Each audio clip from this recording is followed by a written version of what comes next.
In the early 20th century, science was entering a new era.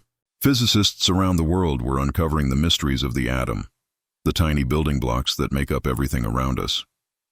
For centuries, atoms were thought to be indivisible, but in the 1930s, researchers discovered that they could, in fact, be split.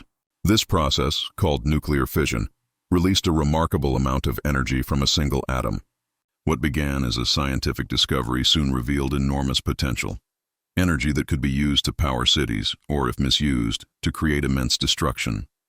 In 1938, scientists Otto Hahn and Fritz Strassmann in Germany successfully demonstrated fission, sparking both excitement and concern throughout the scientific world. Many researchers understood that if this energy could be controlled, it could change the future of human civilization, but if turned into a weapon, it could change warfare forever. At that same time, Europe was moving toward conflict. Several scientists who had fled from Nazi Germany became worried that such discoveries might be used for harmful purposes. One of them, Leo Szilard, urged his colleague Albert Einstein to write a letter to President Franklin D. Roosevelt. In that letter, sent in August 1939, Einstein and Szilard warned that Germany could develop a powerful new weapon based on uranium. President Roosevelt responded by forming a small research committee to explore the possibility of nuclear energy.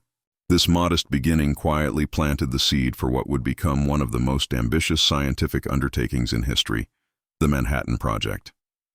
By 1942, as the Second World War expanded, the United States launched this top-secret research program, uniting thousands of scientists, engineers, and military personnel under one goal: to unlock the power of the atom before any other nation could.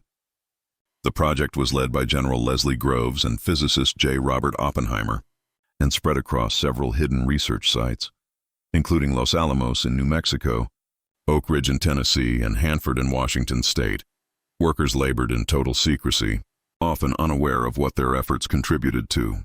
At Los Alamos, some of the greatest scientific minds of the era, including Enrico Fermi, Richard Feynman, and Niels Bohr, worked on the design of the first atomic device. Their goal was to achieve something that had never been done before: to create a controlled chain reaction powerful enough to demonstrate the energy within the atom.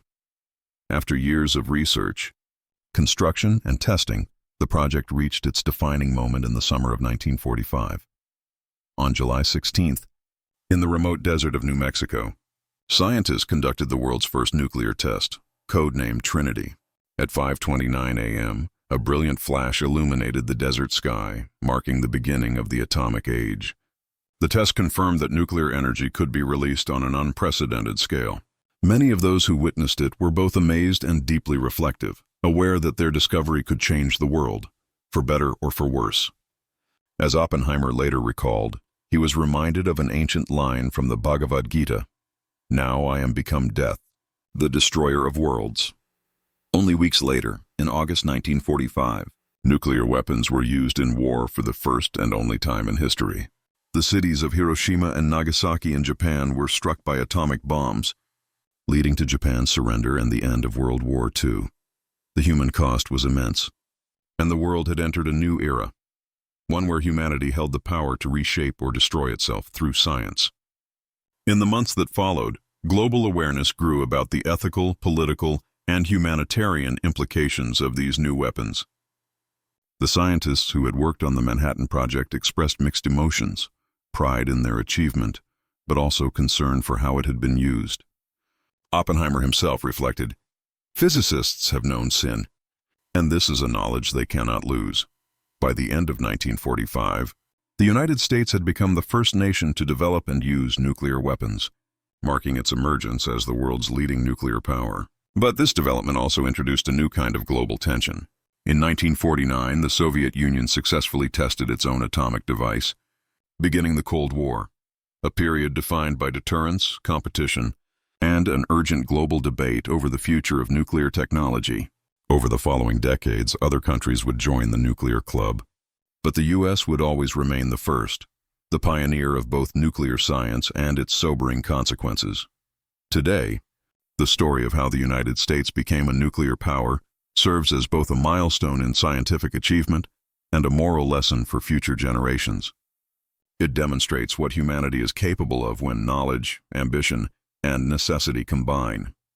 But it also reminds us of the responsibility that comes with such power. From the laboratories of the 1930s to the deserts of New Mexico, the journey to the atomic age is a story of brilliance, fear, and reflection. A reminder that the pursuit of knowledge must always be guided by wisdom, compassion, and respect for life itself.